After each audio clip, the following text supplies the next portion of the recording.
todos? Es un gustazo estar de regreso por acá con otro programazo y un temazo así bien coqueto, como siempre los que les traemos. Realmente nos ha costado mucho trabajo conseguir esta entrevista porque todo el mundo hemos estado ocupados y nuestra profesional en este tema, pues sí, nos ha sido un poquito difícil. Pero gracias a ella y a Dios y a todos los ángeles está aquí con nosotras. Pero antes de presentarla y de presentar el tema, pues quiero darle un saludote a mi querida amiga Arlet, que no la había visto. Amigo, gracias, buenas noches a toda nuestra audiencia, bienvenidos a La Reverenda, yo soy Arlet List, estamos en vivo desde la ciudad de Puebla, transmitiendo desde Millennials Noticias MX, como siempre súper contentos de estar con ustedes y traerles un tema y una invitada más, como siempre pues de lujo, ¿verdad amigo? De luz. Y no, vamos a presentarla, es la maestra Claudia Ivette Cortés Juan, que es un honor tenerte por acá, gracias por haber asistido. De igual manera un honor para mí. Gracias. Y vamos a tratar la temática coqueta, que es el diagnóstico neuropsicológico y los trastornos de aprendizaje que se dan en todo ser humano, o sea, niño, animal y bestia. Okay. Bueno, comprendamos que a veces los padres o hasta los mismos compañeros nos desesperamos cuando de repente el compañero no la agarra o no entiende, o pues también los que son padres les ha pasado que de repente batallan con sus hijos, con sus hijas, y pues en muchas ocasiones tiene un trasfondo todo esto, nada más que pues a veces nada más se lo aventamos al profesor y el profesor es el que tiene la culpa, ¿no? Y no vemos qué hay más allá de todo esto. Entonces vamos a platicar alrededor de esta temática tan interesante que les va a servir, les va a ayudar y también van a comprender de mejor manera qué es lo que está pasando realmente con sus conocidos, con sus familiares, y pues poder optar por una mejor técnica, una mejor manera y dejar de batallar tanto con ello. Okay. Y miren que no es barato, O sea, conste que estamos advirtiendo. Sí, hay que advertir algo, o sea, si ya lo intentaste tú, ya intentaste con los, ¿cómo es esto? Con gente falluca, con esas clases donde luego les dan a los niños supuestamente clases intensivas y todo, y no pueden ellos, bueno, pues no crean que esto es barato, pero sí funciona y funciona muy bien. Claro, porque además hay una preparación previa importante, ¿no? Que es Sí. ahorita lo que nos va a comentar Lau, todo lo que ha estudiado para pues, poder presentarse y platicarnos de este tema. Sí. Bueno, Clau, antes que nada, pues sí, para que conozca la gente, la audiencia, bueno, todo lo que tú conllevas, lo que has estudiado, lo que conoces, para que sepan que no estamos hablando de cosas fallucas y todo, son cosas reales y comprobadas. Gracias, pues buenas noches. También es un placer estar por acá, sobre todo estar con Christopher, ¿no? Que es uno de mis amigos y bueno, Okay. muchísimas gracias también Arlet. Gracias. Y bueno, pues me voy a presentar muy brevemente, ¿no? Claro, Yo por favor. tengo de formación, soy licenciada en psicología, soy egresada de la UAP, tengo la maestría en diagnóstico y rehabilitación neuropsicológica también por la UAP y pues tengo diversos diplomados en neuropsicología infantil, también tengo diplomados en neurodesarrollo. ¿Cuál es la diferencia entre el neurodesarrollo y la neuropsicología? El neurodesarrollo va a implicar edades de las 2 horas de nacido a los 4 años, ¿no? Entonces, Okay. es una etapa, se puede decir que un poco más vulnerable del desarrollo, porque apenas están periodos de desarrollo neuronal, pero periodos donde justamente las funciones cognitivas están en este proceso, ¿no? Ya la neuropsicología, obviamente también ya va a abarcar el periodo de la edad de preescolar en adelante, ¿no? O sea, esto implica también que, bueno, la neuropsicología es muy noble porque abarca desde edad infantil hasta adolescencia y adultos, ¿no? Okay. Obviamente en los adultos no estamos hablando de un trastorno de aprendizaje, estamos hablando seguramente de secuelas o insuficiencias, ¿no? Que durante el aprendizaje se determinaron y bueno, ya en el adulto se pueden presentar ciertas inconsistencias o en los adolescentes, ¿no? Esta formación en neuropsicología nace justamente de dos ciencias pues bastante con un soporte importante, ¿no? Que es la psicología y justamente las neurociencias, ¿no? Entonces nace esta rama que actualmente, bueno, ya neurociencias es un campo muy fértil, ¿no? Donde no solamente tenemos la psicología, pedagogía, neuroeducación, ¿no? Entonces tenemos realmente ya pues esta fortaleza, ¿no?, de respaldar toda la conducta con bases neurológicas, con bases biológicas, que realmente nos puedan determinar un diagnóstico certero y condiciones para el seguimiento justamente de las alteraciones que se puedan presentar o de las dificultades que se puedan presentar, ¿no? Más o menos es lo que sí, es que es un tema muy amplio, bien interesante. Sí, es muy amplio. Sí.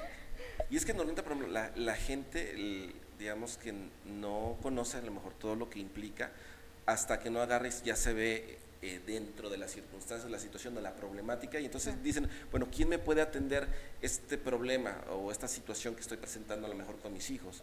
O, por ejemplo, algo muy común, muy variado, es de que, bueno, yo me he dado cuenta que los profesores le enseñan a los niños, digamos, de la mejor manera que pueden, ¿no? Claro. Pero también es cierto y es verdad que no todos los niños aprenden de la misma manera y no todos los niños necesitan se puede decir así, dependen de la misma técnica de enseñanza. Sí, y es un problema que tenemos realmente, bueno, nosotros que transmitimos aquí, estamos en México, específicamente en Puebla, donde hay muchas escuelas de todo tipo, tanto de las más buenas hasta las más malas, y otras que les llaman patito.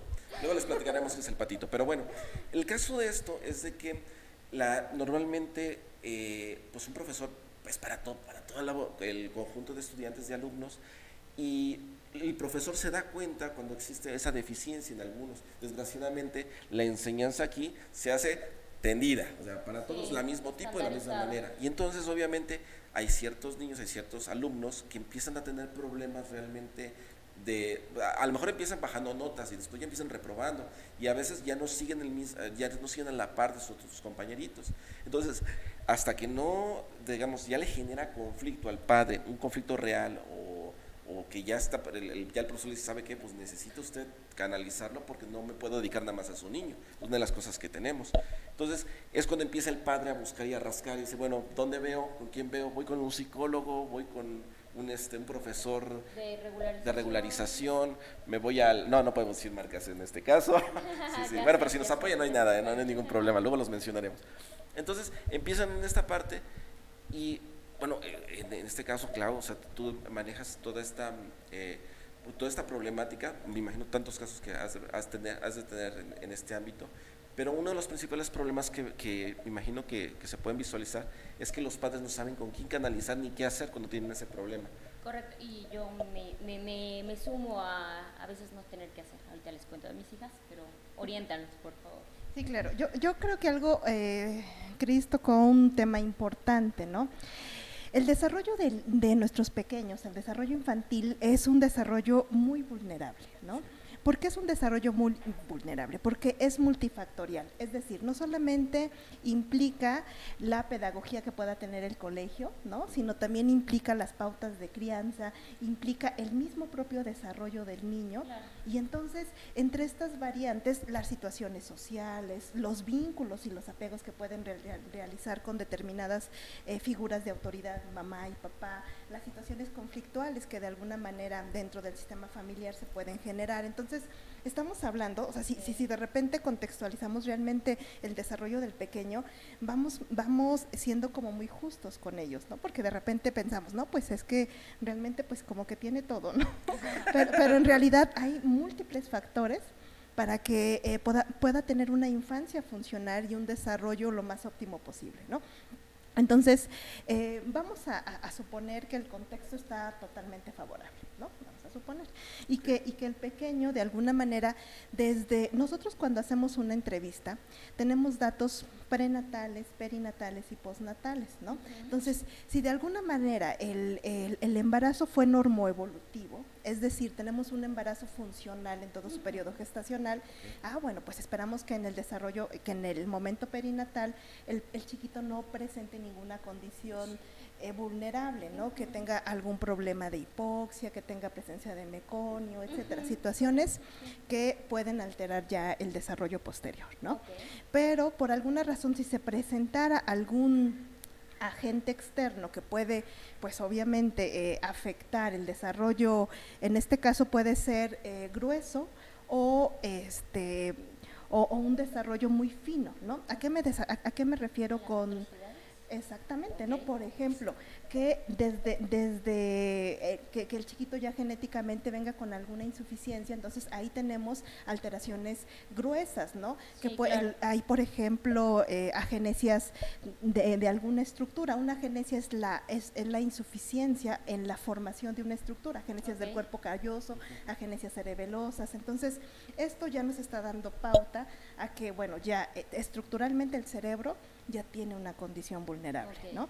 Supongamos que no presenta esta cuestión gruesa. ¿Qué pasó esa parte? Exacto, que pasó esa parte, ¿no? Que afortunadamente tuvo todo un proceso neuronal funcional, pero que en el momento del nacimiento, quizá por alguna razón externa, mamá presentó preeclampsia o presenta alguna condición durante el parto, Sí, ¿no? claro, Ah, alguna bueno, entonces dificultad. ese chiquito ya tiene alguna vulnerabilidad, no sé, pasó algún periodo largo antes del nacimiento y entonces… Que es muy común. Que es muy común, exactamente, sobre todo en algunos sistemas de salud, ¿no? Sí, claro. Y entonces…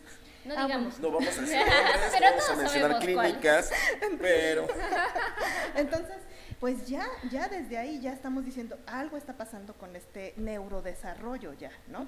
Y entonces, bueno, ya pasa esta primera situación gestacional, llega nuestro pequeño en este periodo lingüístico y motor, ¿no? El niño debe de tener el gateo a los 6 meses y a los 12 meses debe de presentar la marcha. Es decir, nosotros tenemos hitos del desarrollo motor, así se llaman. Es decir, son elementos motores que deben de presentarse porque tenemos una programación justamente neuronal y motora, ¿no? Ya con estos periodos del desarrollo. Entonces ya después sigue justamente el proceso del lenguaje y bueno, ya vamos ahí con todo esto, ¿no? Y de repente sucede que actualmente tenemos nuestros pequeños se encuentran vulnerables porque la crianza a veces está con las abuelitas o a veces está, por ejemplo, también con instituciones Con la nana.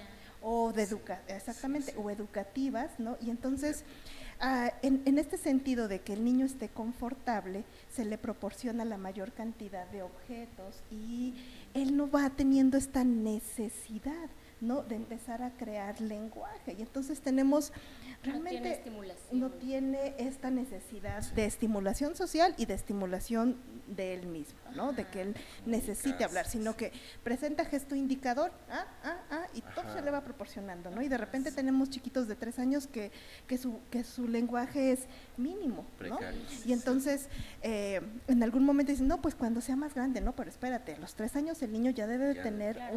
un desarrollo lingüístico funcional, ¿no? claro. Nosotros tenemos crisis o ventanas del desarrollo neuronal que es a las 3, 6, 8, 12 y 18 años. Entonces, si nosotros no vamos respetando estas crisis, se refieren a potencialmente las neuronas tienen proliferación. Entonces, nosotros apoyamos esa proliferación neuronal ¿con qué? Pues con la educación, con la estimulación, como bien comentas, ¿no? Y entonces… ¿A qué edades dijiste? 3, 6, 8 y 18, ¿no? Todavía tenemos ahí una ventana. No, y esa parte es importante porque, bueno, lo que comentas, muchos de los padres, bueno, hoy en día, todavía antes el padre se encargaba más del niño, tenía más relación con los niños. Hoy en día, pues ya, como platicas, lo cría prácticamente todos los de la familia, menos el padre. Y a veces sucede que el mismo padre siente esa parte como que de culpa, porque no, por el tiempo que no está con el niño, porque y entonces dicen, oye, pero es que no ha hablado, no importa, está consentido, no lo hemos visto. Y entonces empiezan a dejar pasar el tiempo, cuando si ponemos, ya ves que no es normal durante un periodo de tiempo que comience a desarrollar esas habilidades, entonces lo dejan pasar y entonces al rato es más complejo el hecho de poder generar una solución a lo que ya está presentando. Tengo una duda, a ustedes dos que son psicólogos. Por ejemplo, vamos a suponer que ya se presentó el caso y hay un retraso en la habilidad del lenguaje. Sí. ¿Eso en la edad preescolar causa algún tipo de rezago académico o de aprendizaje? Claro, sí. De hecho, el lenguaje también tiene hitos del desarrollo, ¿no? Okay. Entonces inicia con el llanto. Cuando el niño nace, el llanto te está mencionando que tiene su aparato fonoarticulador, los elementos de sus pulmones, ¿no? Para ese desarrollo posterior lingüístico, ¿no? El balbuceo, posteriormente entonces seguiría una palabra pivote, que es una palabra que usualmente siempre Para utilizan todo. los pequeños para todo. ¿Cuál? El palabra pivote, así se llama, ok. porque es una palabra que usualmente se generaliza Ya, para ya, ya. todo, exactamente. Posteriormente el niño ya va discriminando las condiciones de los objetos y ya va entonces realizando una estructura semántica más amplia. Y posteriormente nace el monólogo. ¿Qué es el monólogo? Cuando el niño habla para sí, ¿no? Pero este monólogo es sumamente importante porque regula el juego. O sea, cuando el niño externa el lenguaje, es un mecanismo regulador, ¿no? Y entonces el niño va teniendo una retroalimentación, tanto en articulación como en el discurso verbal, como auditivo. Ajá. Y entonces, si el niño, por ejemplo, va a poner una pieza en un lugar que no le corresponde y se equivoca, dice, ay, no, aquí no es. Ajá. Entonces, Sí, ese es un claro. proceso de verificación Así es. que posteriormente, ya en el marco ontogenético del desarrollo cerebral y cognitivo, van a hacer un funcionamiento que se llama ejecutivo, ¿no? Y entonces, ¿qué es lo que nos hace el lenguaje en la edad preescolar? Bueno, es un lenguaje regulador, es un lenguaje que inicia con las acciones voluntarias y es un lenguaje que nos va a dar un componente regulatorio, atencional y del desarrollo de mecanismos ejecutivos posterior.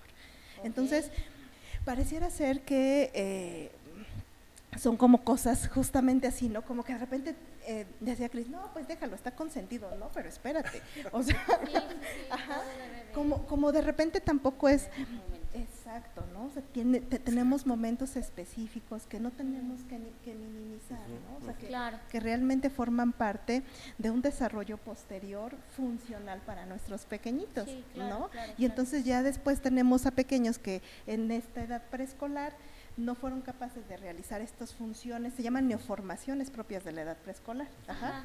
Y entonces no son capaces de desarrollar estas neoformaciones, entre ellas otras, es lenguaje, cuento, juego, porque, Ok. o sea, son sumamente importantes para el desarrollo del aprendizaje, que ya el aprendizaje senta sus bases sobre estos mecanismos. Cada uno de ellos tiene una explicación enorme, pero de alguna manera podemos decir esto, ¿no? Decir, ok. Fíjense que ahorita con la menor de mis hijas, la de 4 añitos, Sí. pues va primero de jardín y está empezando a ver números, ¿no? Y me estoy topando con una problemática que no me esperaba. La verdad es que nunca tuve problemas de lenguaje y todo fue a tiempo y vamos bien. Y ahorita me dice su miss de español que está teniendo problemas para identificar los números. O sea, los ve y no los recuerda. Cuando le preguntan cuál es el 2, sin siquiera escribirlo, o sea, ya pasamos por toda la parte de remarca los números y hazlos tantas veces.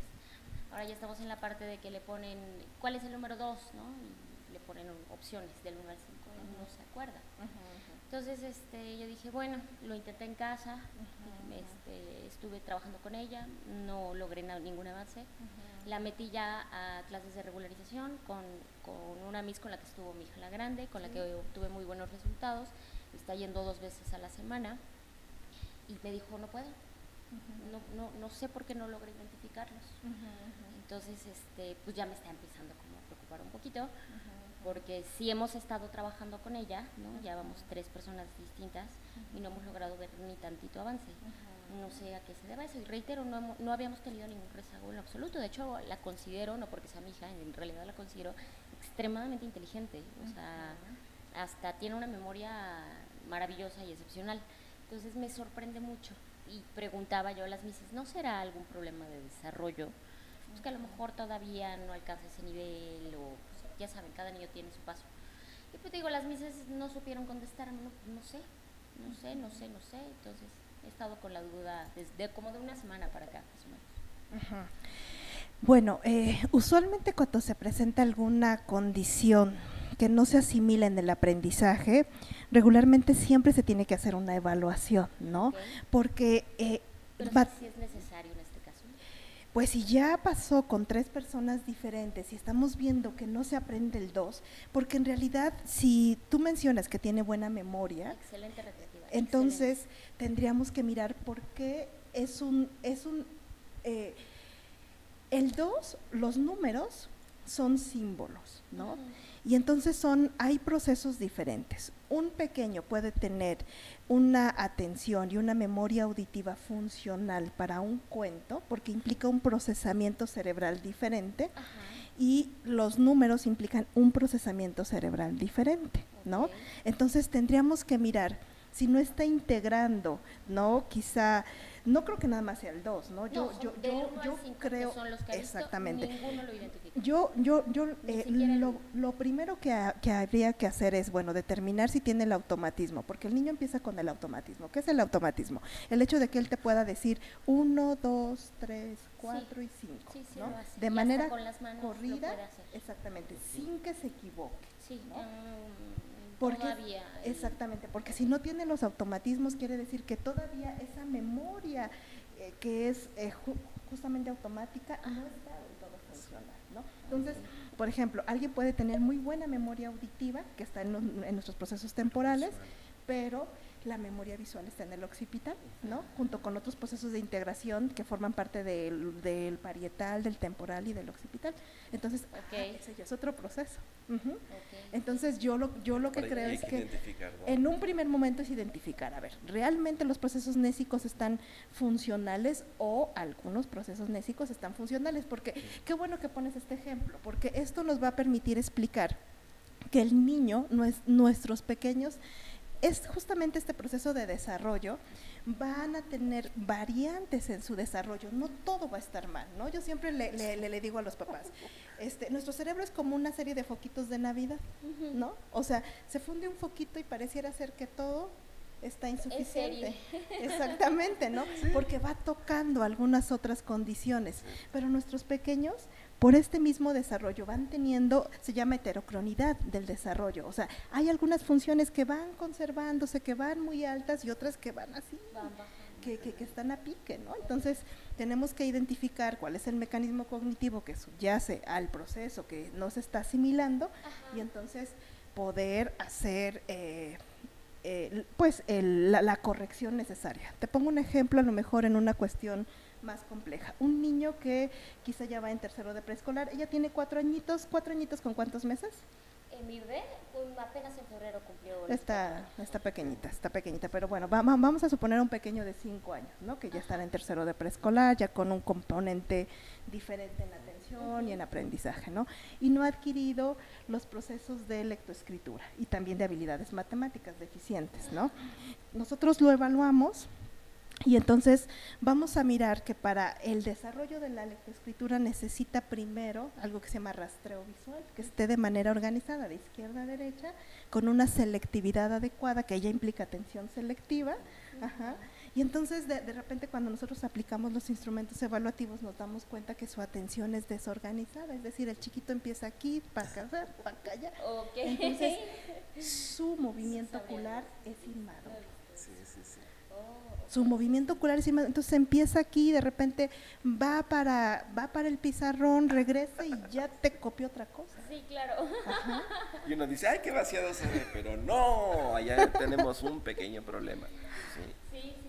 Pero eso es la parte importante, o sea, que te des cuenta a partir de, dices, bueno, esto no funciona o no está pasando como debe, no, a ver, hay algo atrás, y al rascarle vas a encontrar, a lo mejor no es un gran problema, pero se convierte en un gran problema cuando lo dejas pasar. Claro.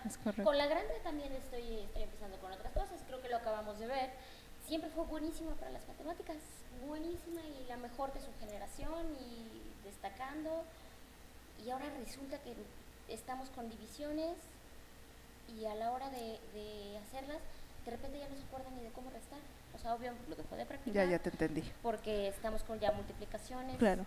Y ahora que se topa con las divisiones, ya no me acuerdo cómo se resta. Espérate, mamita, si en primero y segundo eras la mejor, pero ¿cómo que ahora no me sabes restar? Claro. Entonces me dice, no, pues como que se bloquea, ¿no? Sí. Y más la estreso yo, porque soy muy exigente en cuanto a lo académico. Y también en el programa nos damos cuenta, además, productor también ya se pone blanco luego. No, se pone verde, porque no me puede inventar mi mamá.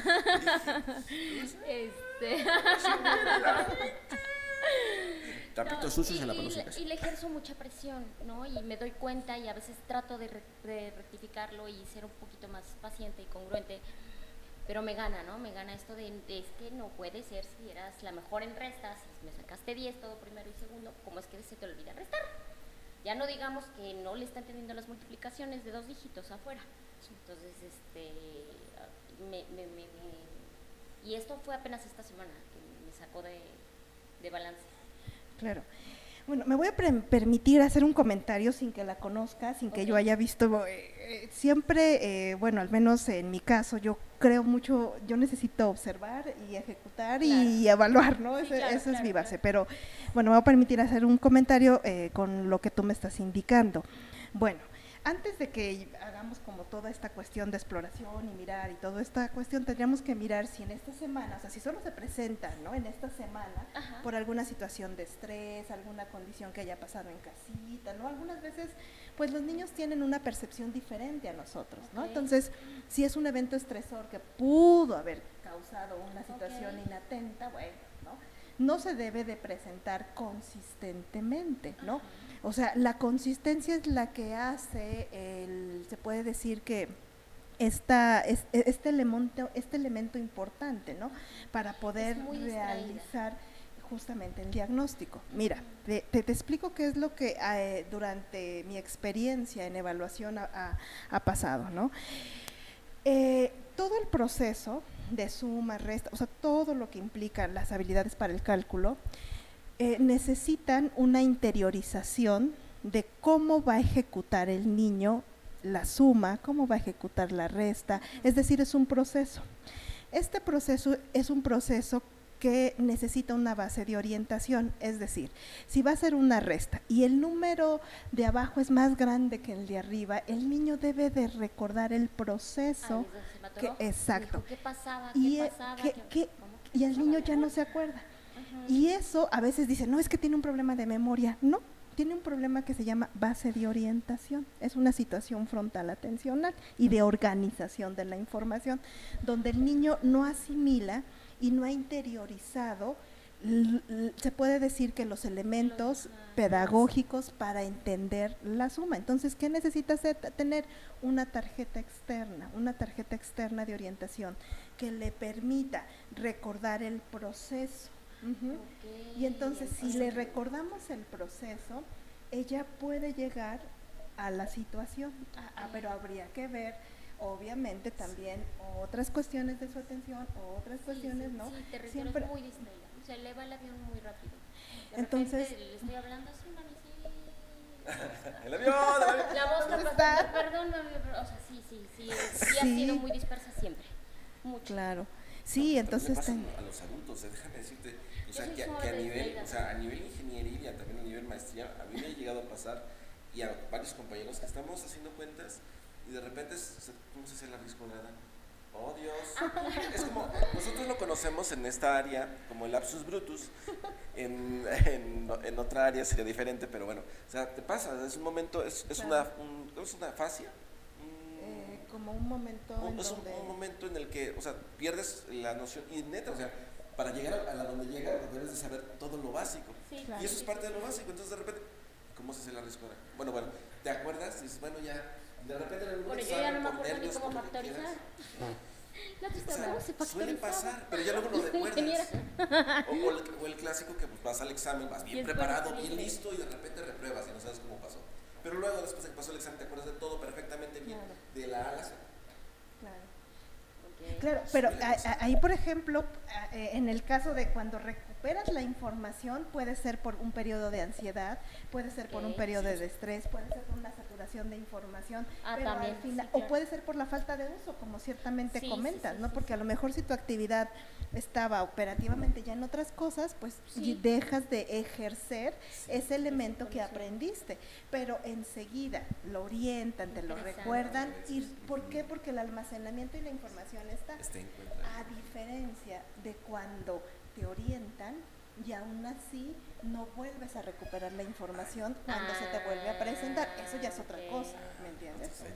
Sí, claro. Ahí en lo que dice Cris está perfecto, porque ahí recuperas la información. Entonces tú ya debes de discriminar, pues es ansiedad, fue el estrés, fue saturación, tenía De ajá, cansancio. cansancio, y etcétera. empecé a descartar, no fue esto. Exactamente. Pero pues como todos, al fin y al cabo, bueno, o sea, si te pasas un evento, pues no es de preocupación.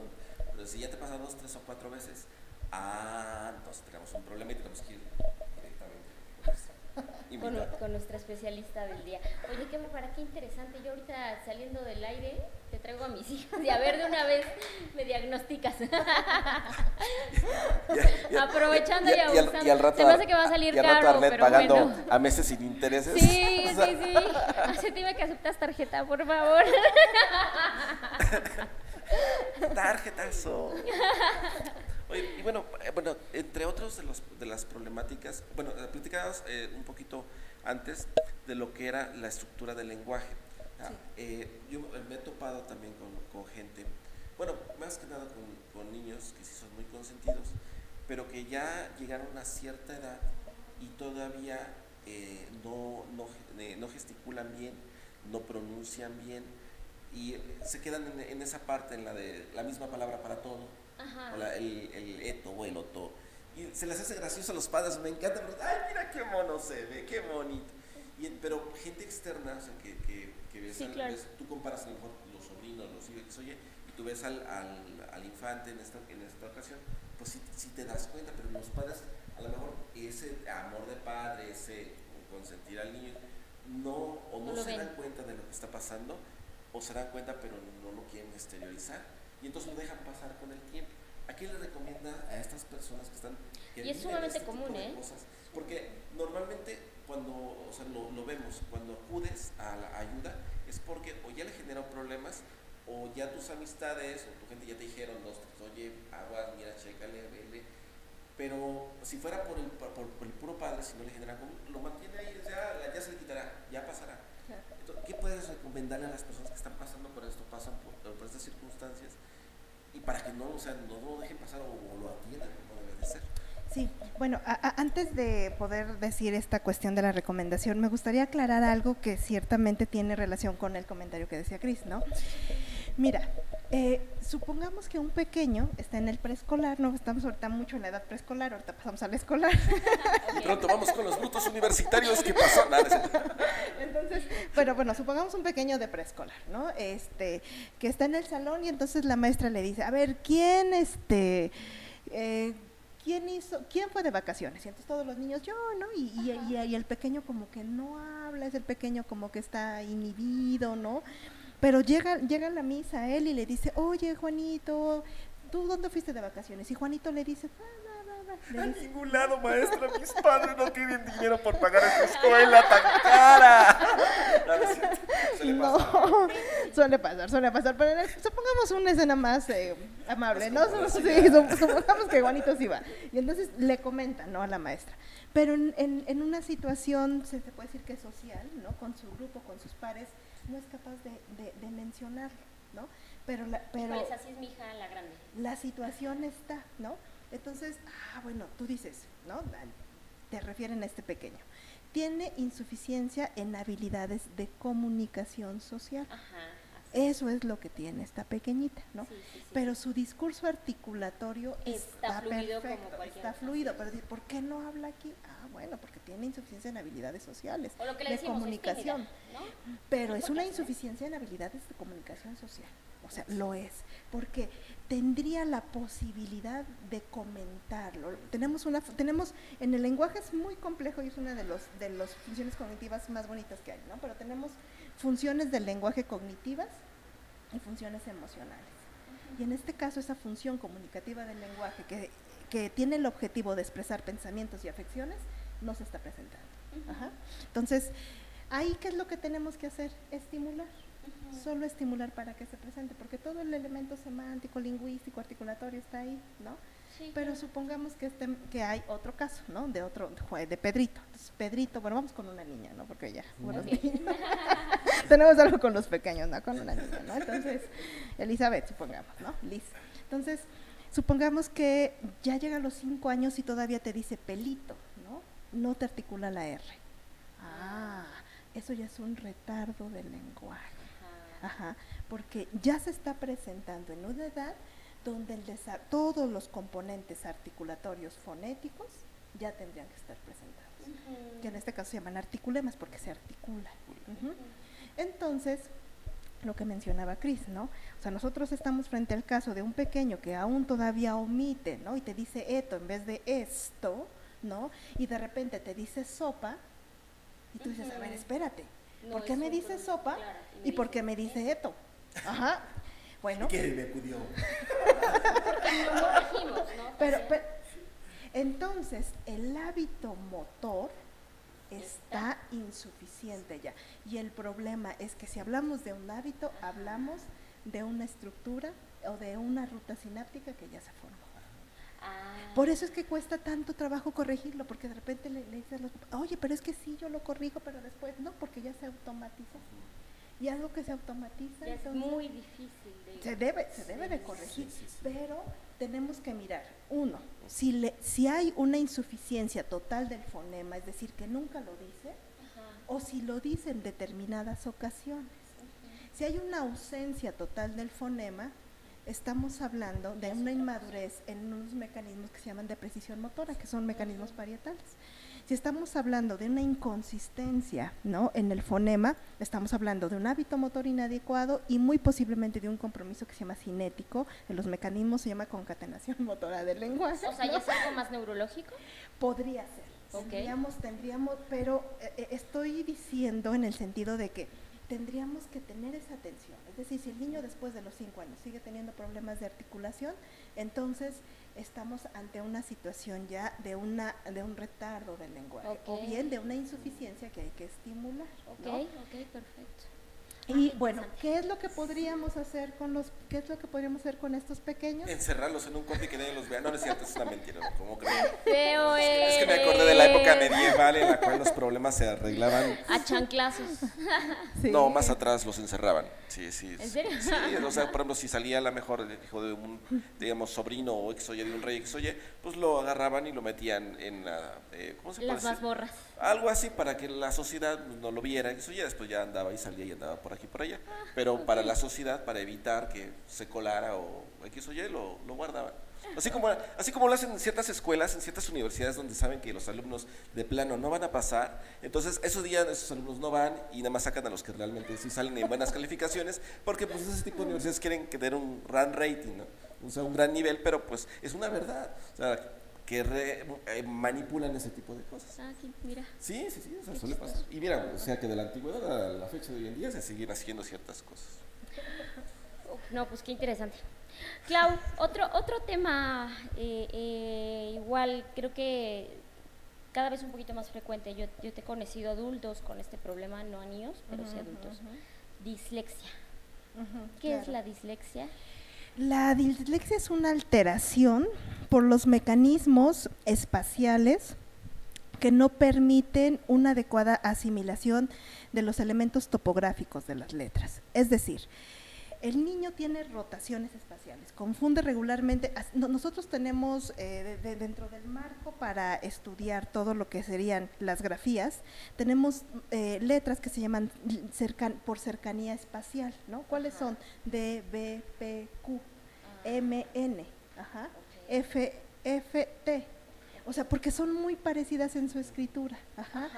Y entonces, pero esto, el proceso de un niño disléxico no nace de un día para otro. Esto es algo sumamente importante porque… Pero tiempo, primera pregunta, perdóname que te interrumpa. No, adelante. ¿Sí viene de nacimiento el problema? O sea, pues, ¿ya nacen con esta condición? Puede haber carga genética e inmadurez, ¿no? O sea, sí puede haber carga genética e inmadurez.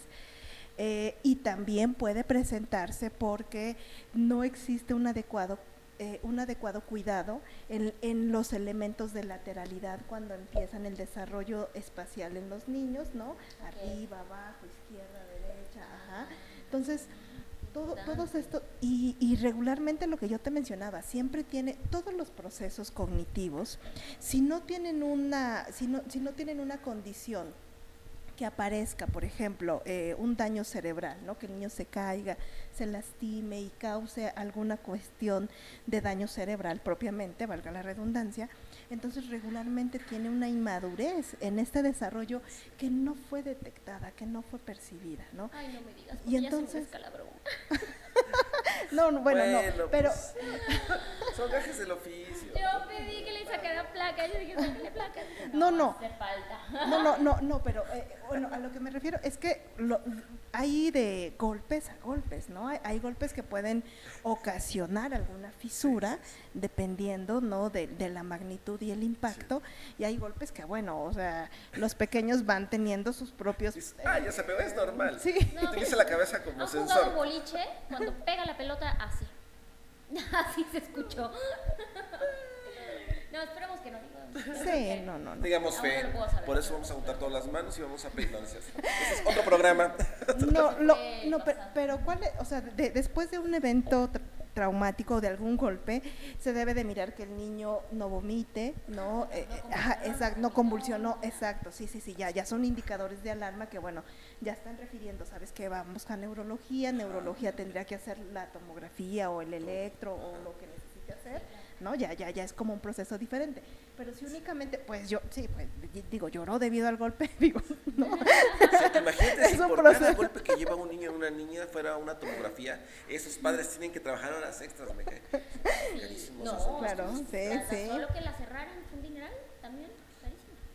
Ya Que la existe- tuvieron que coser. Ya existe en los países pobres, ahí nada más con este Con pegamento, juntas la piel y sí, se sí, pega. sí. Y ya, Pegamento lo demás. quirúrgico. Ya queda.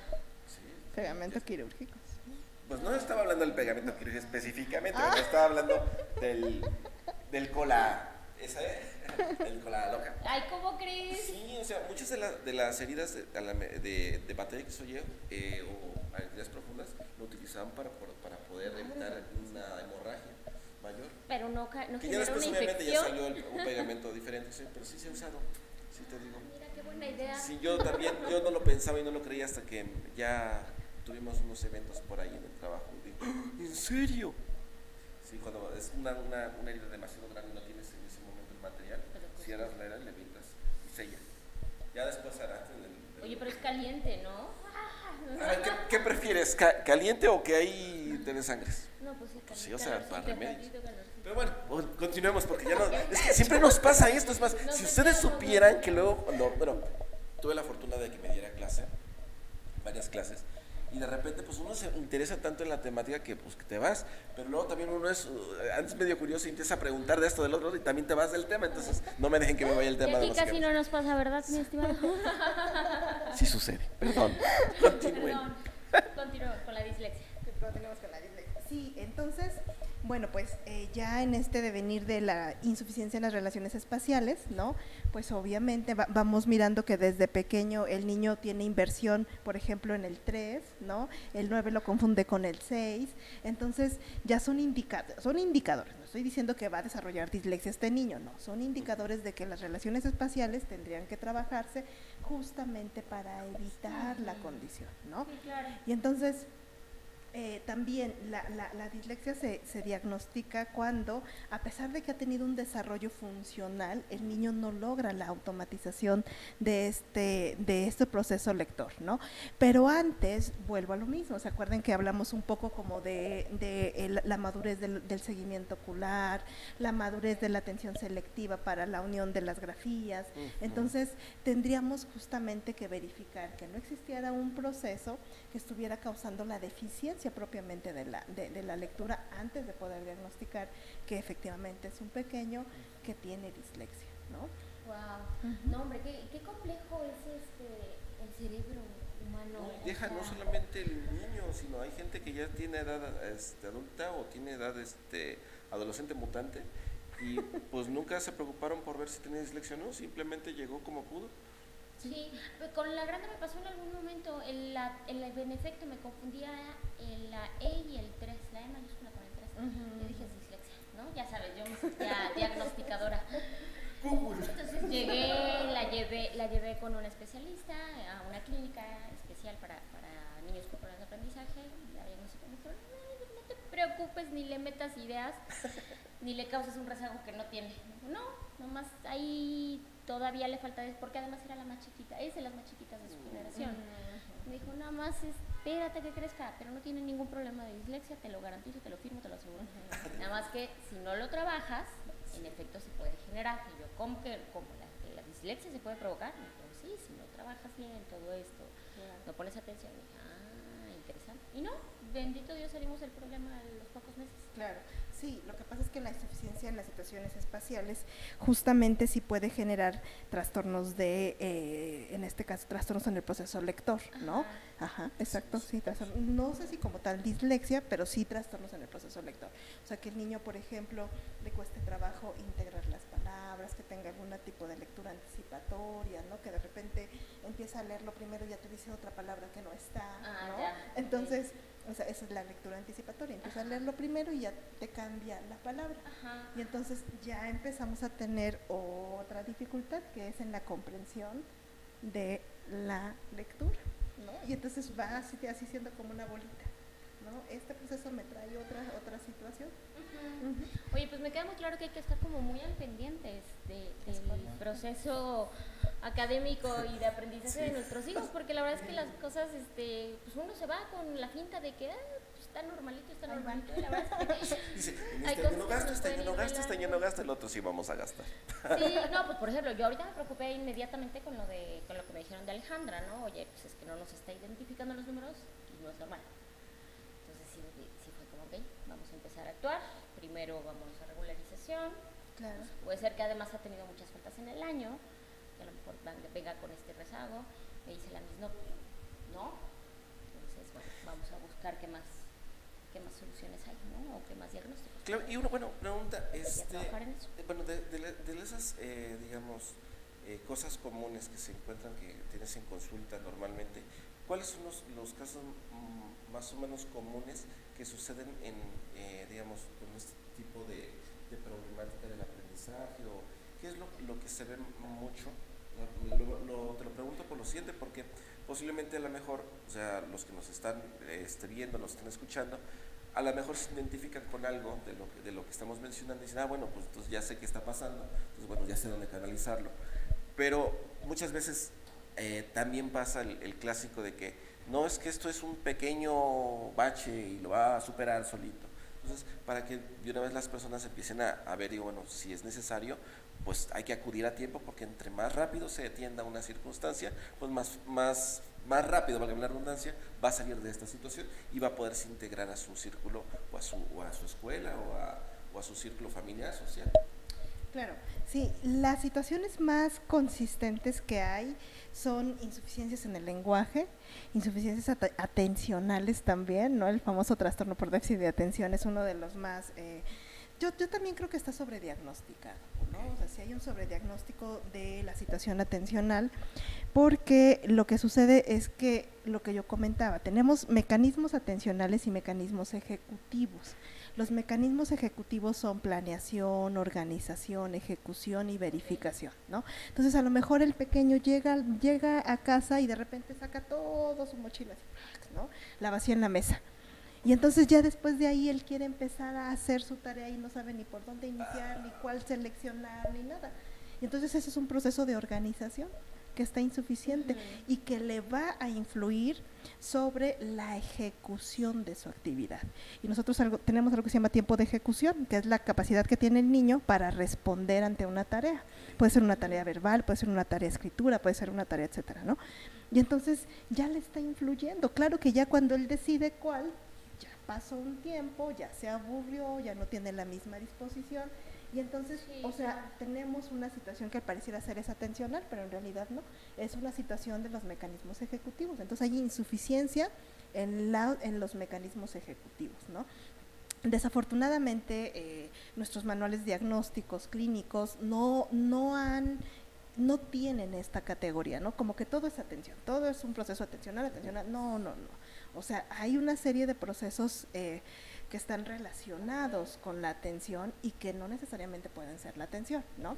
Que no necesariamente tiene que ser la hiperactividad, ¿no? La hiperactividad es el control motor en exceso, o sea, el niño realmente tiene un control motor en exceso, mueve la pierna, se para. Es inquieto, bueno, ya no tan niño, pero Pero tenemos inquieto. por aquí un hiperactivo, ¿cómo no? Dos.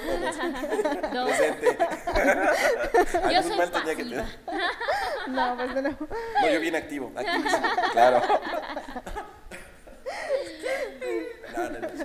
Bueno, y tenemos la falta del control interno, es decir, el niño puede estar sentadito y de repente tú apenas le vas a decir qué va a hacer y ya lo está haciendo, pero está sentadito.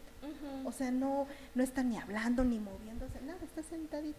Es un control interno que se anticipa a la tarea y que también provoca que tenga errores, ¿no? Esto sí forma parte del cuadro atencional, ¿no? Entonces, tenemos un sinfín de situaciones que ciertamente yo creo que a veces sí compete, ¿no? a la gente que tenemos, claro, que tenemos formación en el área infantil, poder empezar a ir discriminando cuándo realmente es un trastorno atencional, ¿no? Que requiere una condición de un tratamiento mixto, en el caso de que sea necesario, tanto farmacológico como terapéutico a nivel neuropsicológico o psicológico. Y cuando requiere a lo mejor de bases de orientación, de trabajar los mecanismos ejecutivos y bueno, de ir haciendo condiciones más funcionales para él, ¿no? ¿Qué otra situación tenemos? Bueno, pues dificultades, trastornos de aprendizaje en lectoescritura y cálculo, ¿no? Sí, serían como los más comunes, por decirlo. No, y también dejar en claro que, bueno, hablando de la gente que nos está sintonizando, nos está viendo, que no, si van digamos, a llevar a su niño, a su niña, a su criatura del mal, del bien, a consulta, que lo lleven con un especialista que realmente le corresponda el ramo, porque no es mala onda, pero existen muchos profesionistas que no son profesionales en su área, y entonces tratan de abarcar todo y hacer de todo, y no tienen todo el conocimiento que una persona que es expertise en esa área lo podría, digamos, en lugar de que gastes tu dinero en vano o a lo mejor te tardes 3, 4, 5, 6, 7, 8 consultas, pues que ir con una persona que sea expertise en el área, que sea, bueno, dependiendo sea la situación que esté presentando, infante, adolescente, mutante o adulto, para que lo trate, porque al fin y al cabo muchas veces no es mala onda, pero a veces por el hecho de la flojera de ir a buscar al profesional, al profesionista, no sé, a la ciudad, a la localización, van con a lo mejor un psicólogo general o van con alguien que tiene menos preparación y entonces al rato se defraudan del psicólogo o se defraudan de la terapia porque a lo mejor no encontró la manera adecuada y entonces pues lo pasan a otra área, a otra circunstancia cuando de principio no lo canalizaron donde deberían haberlo canalizado. Eso hay que dejarlo también muy claro. Muy correcto. Fíjate que me gustaría comentar algo. Algunas veces, por ejemplo, llegan a consulta y en la primera sesión de repente quieren el diagnóstico. Tienen como esa percepción los papás, ¿no? De que voy con mi niño, ¿no? Usualmente me comentan, ¿no? Obviamente yo entiendo que, bueno, es una situación en la que se debe de orientar, ¿no? Pero la forma en la que yo trabajo, digo, no sé mis demás compañeros, pero la forma en la que yo trabajo es la siguiente. Tenemos una primera entrevista y en esa primera entrevista hablo con la mamá porque yo tengo que tener la historia clínica del niño, ¿no? Porque justamente mencionábamos al inicio del programa todos los variantes del desarrollo, ¿no? No podemos diagnosticar algo que quizá está en dependencia de pautas de crianza. Voy a poner rapidísimo un ejemplo. En algún momento me llama una amiga, tiene un centro, entonces me llama para una asesoría externa y me dice, ¿sabes qué, Claudia? Es que resulta que este chiquito ya le aplicamos las pruebas de atención, todas están altas, pero en la escuela nomás no. O sea, la atención dispersa, pero nosotros ya le aplicamos las pruebas de atención y están altas todas. O sea, como que, ¿qué hacemos, no? Y las maestras dicen que pues tiene déficit de atención porque pues nomás o sea, no logran tenerlo sentado, ¿no? Como en las clases de Christopher. Sedantes, pero, por favor, sedantes para esos casos. Pero bueno, Christopher tiene un coeficiente intelectual muy alto, aparte tiene una atención auditiva brillante, entonces no hay problema, ¿no? Pero no todos son Chris. Entonces, bueno, vamos con este pequeño, ¿no? Y Y de repente, bueno, haciendo un poco más, voy, lo conozco, le aplico una tarea, porque ni siquiera fue una prueba, una prueba, le aplico una tarea y le digo, dibújame un corazón, ¿no? Porque por ahí, papás separados, etcétera, ¿no? Dibújame un corazón, me dibuja un corazón. Y le digo, ¿qué necesita este corazón? Fíjense la respuesta que me dio, necesita todo el amor del mundo, me dijo este pequeño. Ay, mi vida. Y entonces dije, algo está mal en casa, ¿no? Entonces le digo a mi amiga, porque no era mi caso, era una consulta externa, y entonces le digo, a ver, platícame por favor cómo está esta situación, ¿no? Cómo la mamá, ¿qué pasa? Mamá es contadora, trabaja de 9 de la mañana a 7 de la noche. Entonces imagínate cómo es la conducta motora de este niño cuando ve a mamá. Se abalanza hacia ella, ¿no? Imagínate Sí, claro. cómo es la conducta motora de este niño cuando está con otros. Pues quiere estar con ellos, quiere estar así. Ajá, Y entonces, claro. yo le dije, si ponemos, o sea, él sí tiene fallas atencionales, claro que las tiene, ¿no? Pero también acá la base de esta situación atencional es que la situación familiar está muy carente de afecto. Y entonces cuando él se traslada al colegio, sus fuentes afectivas es el de al lado, es el de enfrente, es el de atrás, Claro. Sí. Y Esa entonces, necesidad de cariño. y también tenemos que discriminar ahí, que lo que evaluamos en las pruebas se llama atención voluntaria, es decir, tenemos un poco más de posibilidad de poder, se puede decir que manipular la información, pero él tiene un problema en la atención involuntaria, y en otros procesos cognitivos. Entonces, ahí es cuando nosotros vamos discriminando, ¿no? ¿Qué tipo de atención está mal? ¿Por qué y bajo qué condiciones contextuales está mal? Y tendríamos que ser muy justos con el diagnóstico, ¿no? Ujú. Diagnosticar no implica etiquetar, ¿no? O bueno, al menos Sí, no claro, para mí. claro, O sea, claro. diagnosticar implica tener un margen de base para poder entender que tiene este pequeño y Y poder cómo tener tratar. las pautas de ruta, exactamente, para Claro. atenderlo. Entonces, pues sí, ciertamente pasan situaciones en donde lo que tú mencionabas es algo importante, ¿no? Poder encontrar Sí.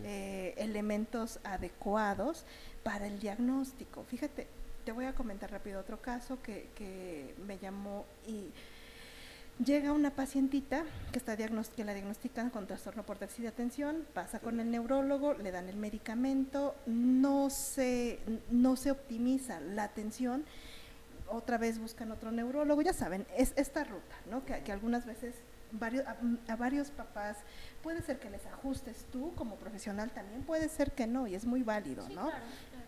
Entonces, cuando llega el neurólogo la remite a mí, y entonces yo voy haciendo una exploración un poco más larga, porque miro que tiene periodos de ansiedad, y entonces lo que ella tenía es un trastorno de personalidad, ¿no? Ya Y está entonces, muy fuerte. fíjate, la personalidad organiza el pensamiento. Si el pensamiento no está bien organizado por un componente de un pensamiento obsesivo o de un pensamiento desorganizado, influye en los procesos de atención. Pero eso es diferente. La atención es secundario al diagnóstico de personalidad, ¿no? Que también se presenta en niños, ¿no? Por ejemplo, No hay mucho de eso, pero bipolaridad, también. esquizofrenia, ese tipo de Sí, cosas. Ok. exacto. Caray, no, pues qué fuerte. Entonces también hay condiciones infantiles que se pueden gestar, ¿no? Esta chiquita tiene 14 años, pero ya está. Hasta se entonó el ambiente, para el comentario. Sí, entonces, bueno, pues en realidad el diagnóstico es amplio, es una de las áreas, bueno, que a mí me gusta muchísimo, pero me gusta muchísimo en el sentido de que podemos encontrar como la línea base para poder trabajar, ¿no? Y entonces ya una vez que tenemos justamente esta historia clínica, ya podemos hacer la intervención directa con los pequeños, ¿no? Pues ya sabe realmente qué es lo que está ocurriendo. Exactamente, ya se aplican las pruebas, se aplican los instrumentos, se califican, se hace la entrega de resultados, se asiste al colegio, o sea, en realidad es un colegio, es un proceso, para que tengamos un buen resultado, una buena posibilidad, ¿no? Y también, o sea, hay cosas que pasan, bueno, independientemente a lo mejor de estas carencias cognitivas o de lenguaje, pasan muchas ocasiones más, bueno, pues se ha visto ahorita con el tipo de vida que llevan los padres, el poco tiempo que pasan con los hijos. A veces el padre dice, no, pues es que el niño tiene problemas, o la niña tiene problemas, y realmente el problema se genera a partir de la relación que tienen entre pareja, que la secuela viene siendo a lo mejor el niño, el lastimado, y adopta un comportamiento diferente, pero debido a lo mejor al conflicto que hay, o a la relación, o a los problemas que están dando, se están suscitando en su hogar. Entonces, muchas veces no es tan grave lo que le pasa al niño o a la niña o al infante o al adolescente, sino también a veces es producto también del ambiente, del contexto familiar que se está generando, y está generando consecuencias, y esas consecuencias pues caen en los niños. Entonces, creo que sí tiene mucho que ver el hecho de que le pongan atención, o sea, realmente los padres, los nuevos padres, los viejos padres y los que están a punto de ser padres. Entonces, yo les recomiendo que la neta tengan un poquito, como esta es la reverenda, digamos, tengan un poquito de madre. Y entonces, sí le pongan atención y sí vean a través, no solamente de que tiene problemas él, o sea, ¿por qué? Porque si tiene problemas el niño o la niña, no es un problema de él específica, no es un problema de todos, porque claro, todos es una familia. Por supuesto. Y muchos de las problemáticas o de las circunstancias que se generan, muchas ocasiones vienen a partir de esa relación que hay de familia. Y desgraciadamente en la sociedad en la que vivimos, esta parte de la unidad familiar, esta parte de la continuidad familiar ha ido desapareciendo. Entonces, sí es importante que le echen ojo, como platica aquí mi querida maestra Sensei, realmente pongan la atención, porque por muy leve que sea, muy pequeño que sea lo que ustedes están viendo, al fin y al cabo, si le ponen la atención de vida en el momento adecuado, puede que salgan muy rápido de estas circunstancias, sea como que un recuerdo vago que quede, pero si no lo hacen y si lo dejan que pase el tiempo, se puede complicar, y no solamente se complica la parte, digamos, del el niño o la niña, sino de toda la familia, porque quieras o no, pues tu hijo si no destaca, porque está la vanidad de los padres, mi hijo destaca, es bueno, somos buenos, pero ¿qué pasa cuando no? Ya andan ocultando la carita, la colita, o sea, sí, claro. o lo recriminan y le dicen, pero ¿por qué no sacaste el 10? Es que no me lo vendió el profesor. O sea, ¿sabes? Híjole, sí, yo cometí ese error, sinceramente. Y tampoco porque se saquen 10 son excelentes. O sea, debemos también entender esta parte de que los niños también pasan por procesos, tanto a lo mejor un proceso bonito de su vida, pues va a hacer que vaya bien. A lo mejor un proceso triste o una pérdida, también puede ser que decaiga, o sea, es muy normal, pero no porque tengan un niño de 10 o de 9 o de 8, tienen un niño de 10 o de 9, o sea, el niño es niño independientemente de todo. Hay muchos padres que no sé por qué, pero de repente les quitan sus horas de juego, porque sean excelentes en la escuela, y le están robando algo muy importante, que es la infancia. Así es. O sea, díganme, a ver, ¿cuántos de ustedes juegan hoy en día o se divierten realmente? No. Sí, son clases y clases, y no clases deportivas lo que le dan. Yo he visto muchos casos y regularización de esto, regularización de aquello, y mi excelencia en esto.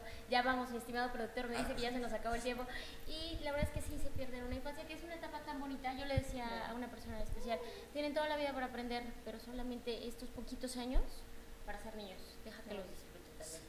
Chicos, se nos fue el tiempo de volada, tristemente, porque el tema es buenísimo, es muy amplio. Ojalá y nos puedas acompañar más adelante en una próxima entrevista para conocerte un poquito más y ampliar toda esta información.